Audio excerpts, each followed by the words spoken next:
Tēnā koutou, nau mai, haere mai ki tōku reo, ko Raimona ahau. Ko Raukura ahau, welcome to TŌKU Reo, a Māori language course based on the Te Whanake resources created by Professor John Moorfield. Last night, we reviewed Hea ha tēnei. Tonight, whānau will extend your knowledge of this grammar point. Yes, we're taking a look back at week 8, so this stuff should be familiar. If not, it's a chance to soak it up. You know the drill. Grammar's up first, whānau. Enjoy. Ka tipu, ka ora, hei!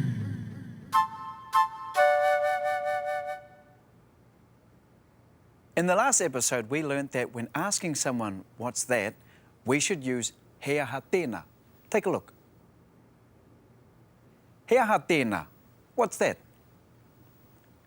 The first part of the question is made up of hea ha. This is a question pattern which means what is, what are, what was, or what were. The second part of the question is tēnā, which means that, and indicates that the position of the item is near the listener as opposed to the speaker or away from both of them. Ka pai? Now let's take another look at how to answer the question, what's that, if the item is away from the speaker. Hea ha tēnā. What's that? He pene tēnā. That is a pen. What about how to answer the question, hea ha tēnā, if you were the listener and the item was near you? Check it out. If the item is near you, you would answer with tēnei. Hea ha tēnā? What's that? He pene tēnei. This is a pen. Ka pai? Now let's take a look at some more examples. He whare tēnā. That is a house. He motoka tēnā. That is a car. He puka puka tēnā. That is a book. He roro hiko tēnā. That is a computer. He pēke tēnā. That is a bag. In the last episode, we also looked at how to ask about more than one item. Now, to say, what are those, you would say, hea ha ēnā. Hea ha ēnā. What are those? Ēnā means those and indicates that the item is away from the speaker. Now remember, you would answer with ēnei if the item is near you, or ēnā if the item is away from you. Now let's take a look at some more examples. He puka puka ēnā. Those are books. He pune ēnā. Those are spoons. He kapu ēnā. Those are cups. He tūru ēnā. Those are chairs. He puti puti ēnā. Those are flowers. Now let's recap what our friends got up to last night. Listen for our new language patterns.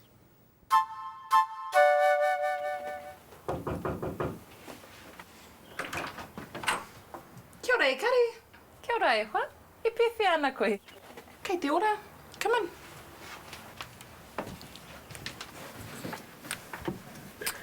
Kia ora koutou. I brought dessert. I'd like to say I baked it, but I didn't. Hea ha tēnā. He kiki tēnei. Yum, I love cake. Is everyone all right for a drink? Yep. Oh, hey, Wiramu. While you're up, can you give me some chips? Hey, hea ha ēnā. He ara ni ena. Hara ni ēnei. Much healthier than chips. Ka tipu, ka ora, hei! Toko is a prefix word that attaches to here. Now, when we ask about how many people there are, that means that e here now becomes toko here. Let's check out our first example. Toko here o taina.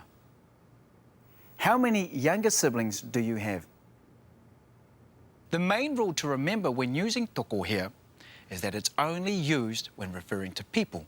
Here are some more examples. Toko hea o tuakana. How many older siblings do you have? Toko hea o tamariki. How many children do you have? Toko hea o tungange. How many brothers do you have? In our answers, toko hea sticks around, only the hea changes to a number. So, if you were talking about 3 people, for instance, toko hea changes to toko toru. Let's check out these examples from yesterday. Toko hea o tuakana. Toko rua aku tuakana. I have 2 older siblings. Toko hea o tamariki. Toko whetū aku tamariki. I have 7 children. Toko hea o tungange. Toko whā aku tungange. I have 4 brothers. The best way to remember this is that e from e hea changes to toko to become toko hea. Ka tipu, ka ora, hei! Our next lot of grammar saw us introduce 2 concepts. The first was the word toko maha, which means that there are many or heaps of people. Let's see that again. Toko maha. Maha is Māori for many or heaps. So teamed up with toko, toko maha is used to say that there are heaps of people. Now, if we put this in a sentence, this is how it would appear. Toko maha aku tuakana. I have lots of older siblings. Our second note saw the exception to our use of toko. We said that toko sits before hea, or a number, as a prefix. So 4 becomes toko whā. And 6, easy, you know it, 6 becomes toko ono.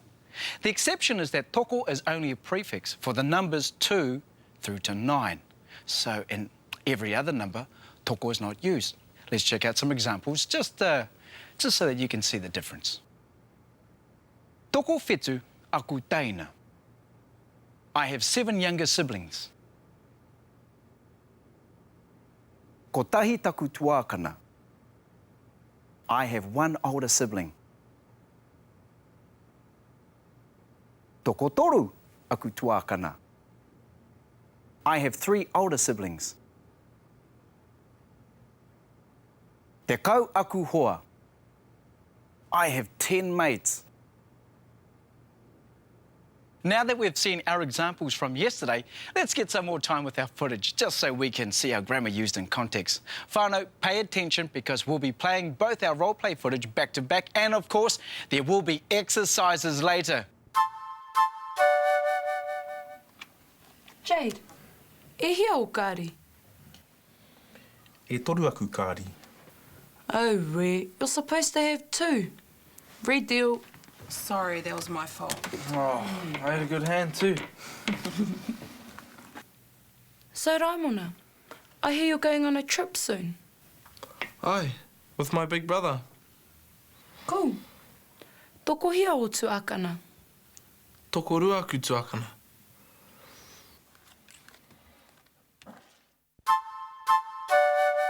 This is a nice whare maru. Thanks. I was pretty lucky to find it. I only just bought it last year. Who else lives here? Oh, nosy fellow, all right?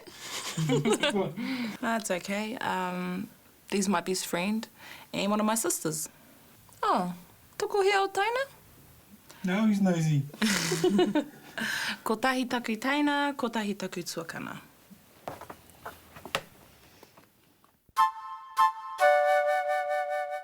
When we used to go down to the T Manganui and catch the fish there, and then, a big fish, and they say, hara mai te ahua. So, and somebody said, well, I've got I caught a bigger fish. And they said, hara mai te ahua. So there is nothing to compare my fish to your fish. So for me, hara mai te ahua, it's an expression that's part and parcel, I believe, of Ngāpuhi language. and it always has been, and that's what it means. There's no one can compare what I've got to what you've got.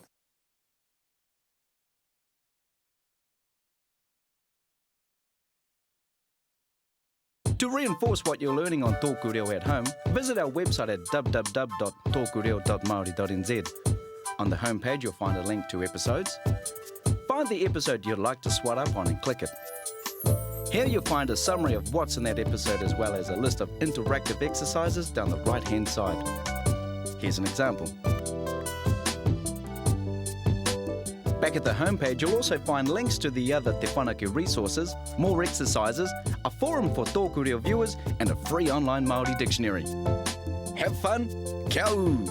Ka tipu, ka ora, hei!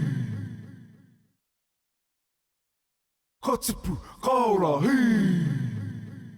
To reinforce what you're learning on Tōku Reo at home, visit our website at www.tokureo.maori.nz. On the homepage, you'll find a link to episodes. Find the episode you'd like to swat up on and click it. Here you'll find a summary of what's in that episode as well as a list of interactive exercises down the right-hand side. Here's an example.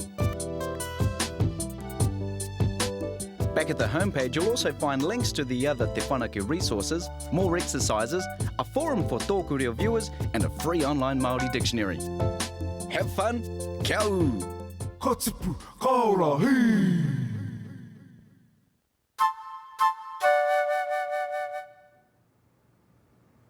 No mai hoki mai.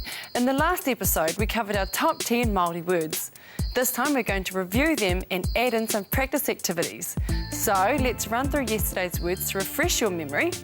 You'll hear it first, then you'll see it. First up, it's kaipuke, ship, kaipuke. Taraka, truck, taraka. Pauka, fork as in knife and fork. Pauka.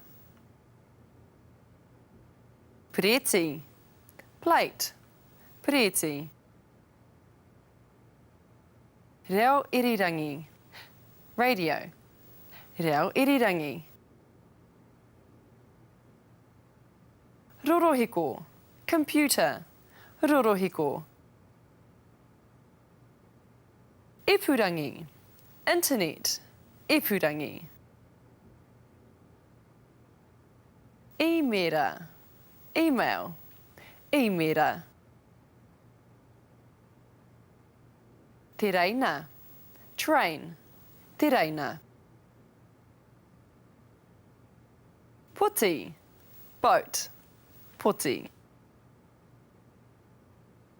We'll roll through those kupu one more time, but this time we'll add in the image of the word first. Kaipuke, ship. Kaipuke.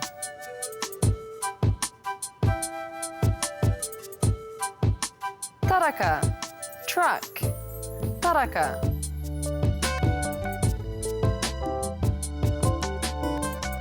Pauka, fork as in knife and fork. Pauka. Pireti, plate. Pireti. Reo irirangi, radio. Reo irirangi.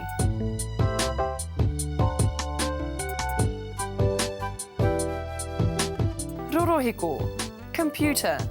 Rorohiko.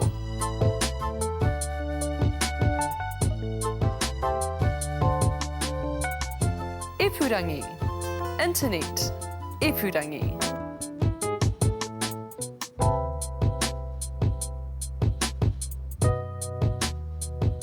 Imera, email. Imera.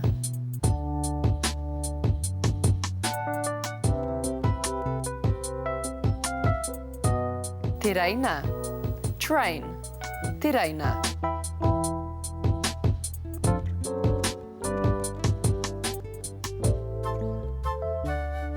Puti, boat. Puti. Ka tipu, ka ora, hei! Welcome back. It's time to check out our kupuhau from yesterday. So if you missed our list or just plain forgot, then you should be watching right now. We'll also take some time to check out some of our kupu from a previous episode, so we'll get to see just how much you paid attention in that episode.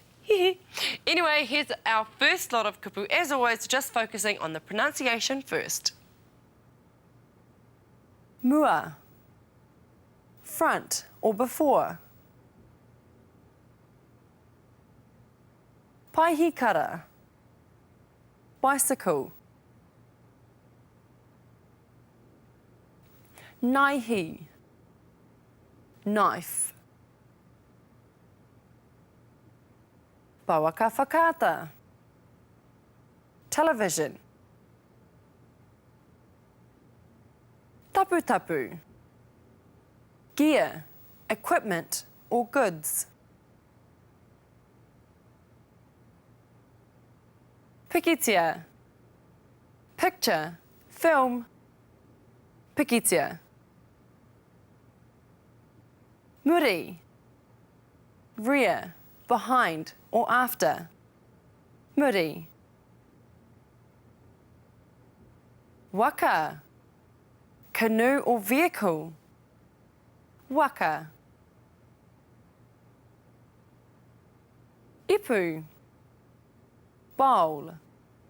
Ipu. Tarakihana.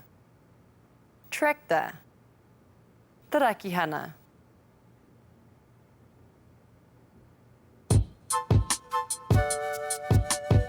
Mua. Front or before.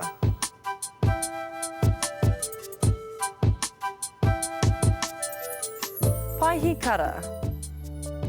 Bicycle.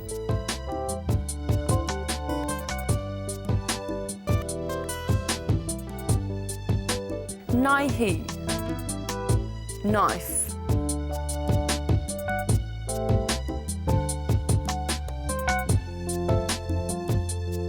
Bawaka whakata. Television.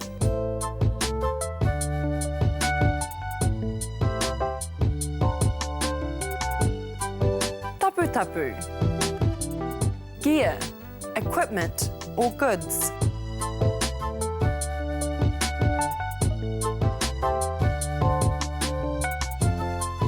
Pikitia. Picture, film. Pikitia.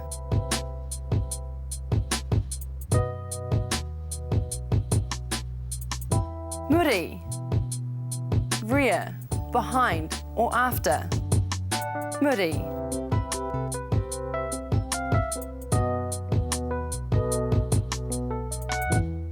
Waka.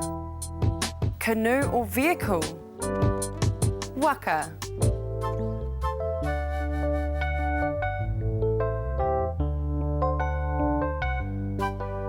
Ipu. Bowl. Ipu.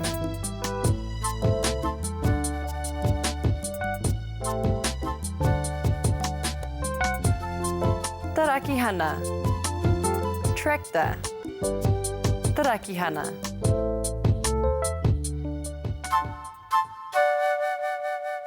It has been common practice to transliterate Pākehā words into Māori. That is, to take the Pākehā word and say it in a Māori way. Some examples include the days of the week, Monday for Monday, Tuesday for Tuesday, and so forth. This transliteration practice has been used in the word today. Carrot, which is commonly referred to as karoti. Our new kupu for carrot is uhi karamea.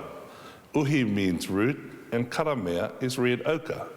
Hence, uhi karamea, carrot.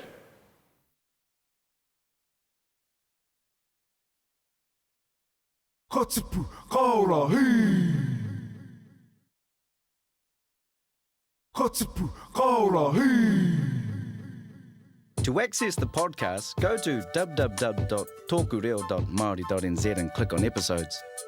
Choose your episode and move the mouse to the right-hand side of the screen where you'll find a link called Podcast. Click the this link to download TŌKU Reo podcast to your iPod, MP3 player, etc.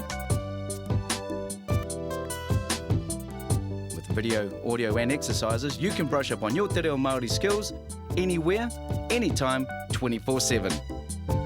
Kia kaha. Ka tipu, ka ora, hei!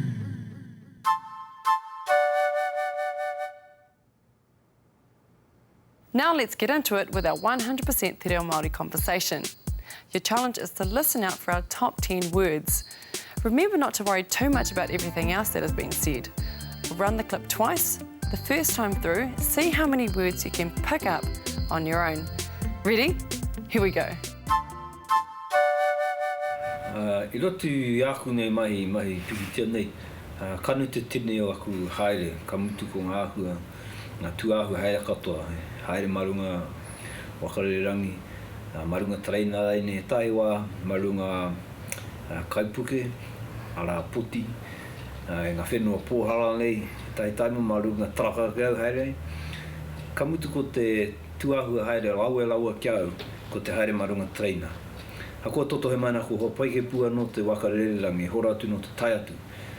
Kia atia, kia au nei hakoa pauturi atu te traine e tahe tutuahu haere. Koe tera ko te haere laua, kia au nei nā te mea ka whai taima hau.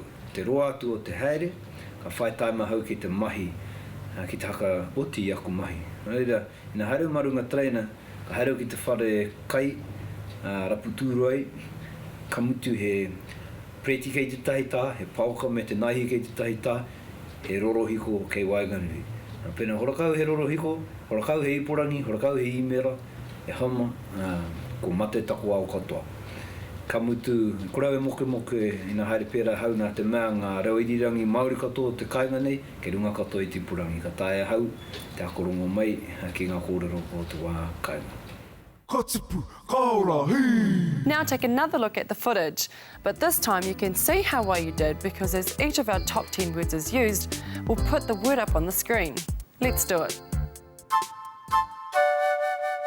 I roto i aku nei mahi pikitia nei, kanu te tene o aku haere, ka mutu ko ngā ahua, ngā tuahu haere katoa, haere marunga wakarerangi, marunga traina rai ne taiwa, marunga kaipuke, ara poti, ngā whenua pōhara nei, taima marunga traka kau haere. Ka mutu ko te tuahua haere laua kiau, ko te haere marunga traina. Hako toto he mana ko hopai ke pua no te wakarerangi, hora atu no te tai atu. Kia atia, kia au nei hakoa pauturi atu te traine e tahe tuahua haere. Koe tera ko te haere laua, kia au nei nā te mea, ka whai taima hau, te roa atu o te haere, ka whai taima hau ki te mahi, ki te haka oti aku mahi. Reira, ina haere marunga traina, ka haere ki te whare kai, raputuru ai, ka mutu he preti kei te tahi tā, he pauka me te naihi kei te tahi tā, he rorohiko kei Waiganui. Pena horakau he rorohiko, horakau he iporangi, horakau he imera, e hama, ko mate taku au katoa. Ka mutu, korau e moke ina haere pēra hau nā te mea ngā reo irirangi Māori katoa te kainga nei, ke runga katoa i tipurangi. Ka tae hau, te akorongo mai, ki ngā kōrero o te wā kainga. Tēnā nō koutou. Good language learners are people who overcome the inhibition to speak. They are not overly concerned with making mistakes, but they do learn from their errors. Good language learners not only practice new language, but also seek out opportunities to use Māori. Good language learners identify problems they might be having learning new language and seek solutions to those problems. Good Māori language learners analyse the language and make inferences about it. They guess by using clues. They are aware of language as a means of conveying and receiving messages, and as a means of behaving in a culturally appropriate manner. Are you a good language learner? Kia kaha. Ka tipu, ka ora, hei! That's a great learning tip. We're very fortunate to have the likes of Professor John Moorfield and Eri Mahinare supporting our learning. Hope you guys are getting as much out of it as we are. Now, week 8 is done and dusted. On tomorrow's show, we'll revisit week 9. And don't be late to your online classes, whānau. Come on, kia mau. Kia au. Ki tōku reo.